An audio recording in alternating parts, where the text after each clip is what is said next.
What's going on, ladies and gents? Welcome back to XOXO, the PlayStation.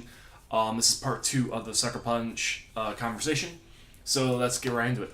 If you haven't seen the previous episode, the previous part 1, really, I would encourage to see it just for the historical sake, because a lot of what I'm going to talk about is based on the foundation of the knowledge of what Sucker Punch has previously done, their history, a lot of that stuff. Along with, honestly, I think it's important to recognize what they were to really understand where they're going. But anyway, so where they are probably right now, it was last known, I think, back in 2014, that they were in the vertical slices mode of their game. So pretty much, to give context of what game development's usually like, any game goes through a series of steps. Most people know about alpha and beta mode. Alpha's early build, but it's a functioning game. Beta is pretty much the full product. It's basically the debugging mode, where a lot of, that's where they pretty much throw it out to the wild. Pretty much they debug the game, find any of the small minor errors or things like that, and it's usually the pre-release version of the game. So a good example would be Destiny. Destiny did an alpha build of the game pretty much right after it was announced, about, if I remember correctly, a year before its release. Maybe a little bit shorter than that, maybe 8 months or something like that. But it was prior to the release, it was prior to the beta mode. Now, granted, their alpha was more of a pre-beta. A better example, actually, that I remember now, is Neo. Before Neo's release, honestly, I think a year before its release, Neo had alpha. And its alpha was very different from the final product, and very different even from the beta. The alpha had weapon durability. It was much more difficult. It had a lot of performance issues. It was the rough cut of the full product of what they're working on. I'd say about, 6 months later or so. It was a decent chunk later. Actually, I'm going to look it up right now while I'm talking. Basically, a good chunk later, the final product had a beta mode. About 3 months or so. No, 4 months before the final release. And then they had one final build of the game for gamers to play that basically was the finished product. That gave people an idea of, hey, a month and some change from now, this is what Neo is going to be now. And that pretty much, that process worked really, really well for everything. So the alpha came out in April 26, 2016, and it was available until the 5th of May. And then a lot of the feedback was lack of tutorial, high difficulty, awkward control scheme. And honestly, the weapon durability mechanic was a big thing. People didn't really like that. A lot of things like that. The second beta, which was more of an actual full-fledged beta, came actually a lot sooner than I thought after that. It came out August 23rd, and was available to the 6th of September. It offered new stages, and it did fix quite a bit of things, but people still had some issues with it, which is why they came with one more after the game's delay from 2016 and 2017 to allow for these changes. The final third demo was available the 20th to the 23rd of January. Very short access, but it was basically the final build of the game. And that's important to recognize, because they did 3 builds of the game prior to the game's final release in February, roughly half a year later. So I was a little bit off on the development scheme. If I remember right, I think I am off on Destiny in terms of its kind of progress. But my point is, I'm getting on a long-winded tangent on this, but most games, for most general gamers, they know about alpha builds and beta builds. Alpha builds, very early concept, full-fledged game. Beta is a lot closer to the final build, but still has a lot of debugging to do. And then there's the final release, along with final patches and just performance patches and blah, blah, blah. What people don't typically usually know is that before even an alpha build, there's a process called vertical slices. Vertical slices is basically when a development team has an idea and a concept of a game, makes a very rough, small cut of a game, and then pretty much presents it to the rest of the studio, to guys that are usually like the head honchos, like Shohei Yoshida for Sony Worldwide Studios and Scott Rhodey, for them to see, play, test out, and see what they think of it. For Sucker Punch, they did theirs pretty much at the tail end of 20... No, yeah, I believe 2014. I'm going to confirm that right now. And I should have done this before I made the episode, but whatever. But they made their game, and Shohei Yoshida and Scott Rhodey played a version of the game that basically, from what I understand, is very early build, much like every other Vertical Slices build of the game, and also was, from all internal talk, another third-person game. But beyond that, no one really knew what it was. No one knew if it was another Infamous game, or if it was a brand new IP, or maybe even a Sly Cooper. No one knew. But news eventually later came out that they are currently working on a very non-known title. Like it's a brand new game, but no one knows what the hell it is. Essentially, is what I'm getting at. But yeah, at the end of 2014, they began working on a Vertical Slices mode. Now that First Light was done, the majority of their team was working on a new project. And as they pretty much disappeared all through 2015 and 2016, no one really knew what they were working on. No one. But then NeoGAF started to show some things, and it's all been but confirmed, except from Sucker Punch, that they're working on a brand new IP.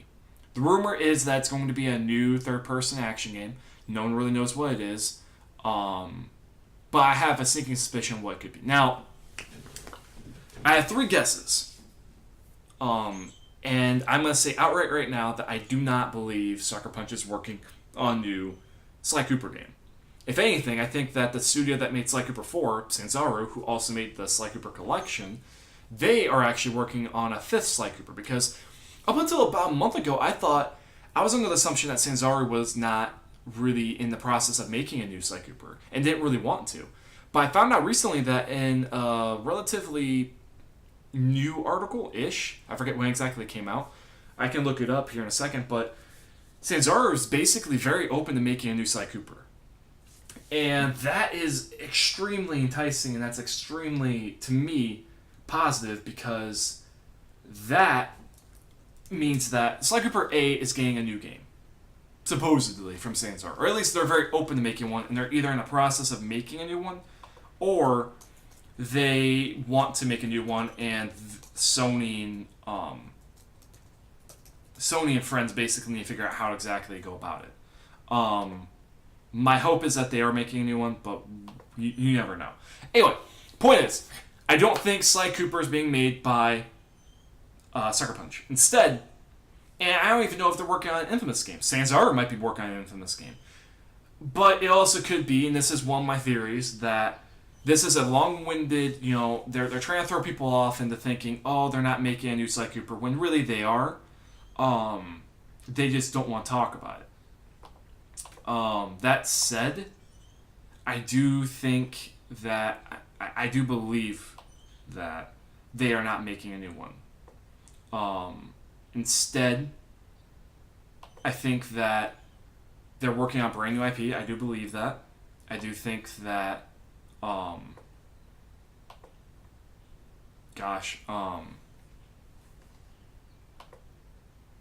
fuck, I'm sorry, I'm losing my train of thought. Oh, here we go. So, I do think they're working on new IP. I think it's time they work on new IP, because we've seen the success of new IPs for a lot of new studios. A good example would be Guerrilla Games. They made Horizon. They've been working on that game for fucking 6 years. They've been working on that game for a long time. And that game was a Vertical Slices for a long time, too. And that game ended up being the biggest PlayStation 4 IP in a long time. Besides Uncharted 4. I mean, it's huge. And it's pretty much the starting point for a brand new history and a brand new endeavor for PlayStation, which is really fucking exciting. that they are working on something so new and so intriguing, and I'm excited about it personally. Like I am fucking stoked for the idea that Horizon is the new thing, basically, which I'm hoping is, but you never know. But my thinking is that Guerrilla Games did something very out of the box. They did something very brand new. Days Gone is a brand new kind of game for Sony Bend. Naughty Dog recently did Last of Us, which was a big endeavor for them and a brand new IP for them, and it was something very new. It seems like every studio has been doing roughly a new kind of game. Me and Molecule's doing Dreams, which is a fucking abstract fucking game. Who knows if that's going to do well? That's a whole other video series I'm going to do.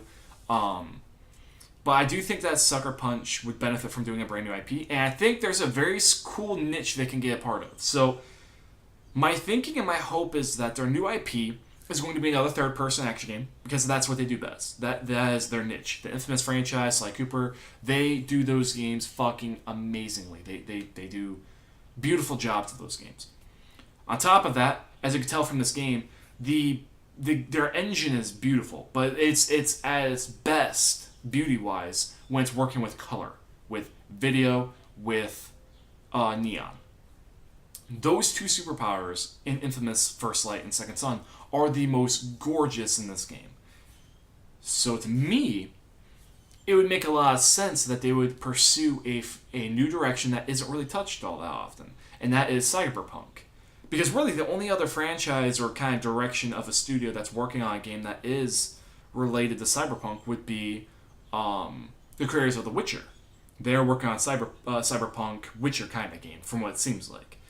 It would make a lot of sense for Sucker Punch to also pursue cyberpunk, because no one really does much with that kind of genre of games and that genre of kind of game directions and just stories. And cyberpunk is something still relatively new and untouched. So it behooved them to kind of pursue that. And I think third-person games in the vein of Infamous would work really well. Here's my theory, broken down. They are working on third-person, action, platform-ish kind of game, an Infamous game, in the world of a cyberpunk universe. But here's the cool concept I think they're working on. I think they're going to take the idea, or at least my hope is, they're going to take some of the ideas that Prey 2 initially had as being a bounty hunter in a sci-fi alien setting, and apply that to the Infamous formula and make a brand new IP in a cyberpunk universe where you hunt down and you're a bounty hunter against aliens and shit like that, right? And essentially, they would take a plot structure and a side mission structure akin to The Witcher, in a way, where there's a fuck ton to do, and a world that's heavily accessible, destructible, all that happy shit, right? I think they're going to learn a lot of their lessons from Infamous Second Son, and I think that kind of direction would be fucking killer. However, there could be some, besides that direction for new IP, they could be working on something completely different. Another thing I was wondering was, this engine would look really cool and would work really well if Sony would decide that, hey, Sucker Punch wants to do something really fucking new.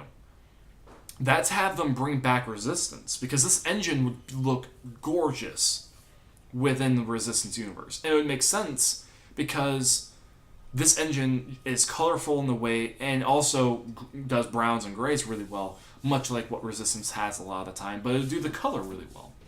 On top of that, it would be something very new and something very experimental for Sucker Punch. They have never done a first-person shooter. It would be something very new for them to do. And on top of that, Insomniac has plenty to do with, Spider-Man still being made, and that there's a rumor that their other team is working on Sunset Overdrive, so they are very busy. So if there is a studio that could do Resistance really well and could honor it really well, it would be Sucker Punch. So those are my two theories. I think they might be either bringing back a new IP in the form of a rebooted Resistance game, or they're working on a cyberpunk third-person action game where you play a bounty hunter in a sci-fi universe. Either way, I'm excited about what their possible announcement will be at E3. I hope they're there, and I hope you guys have a great day, and let me know what you guys think about my theories. Hope you have a good one. Leave a like if you would. You know,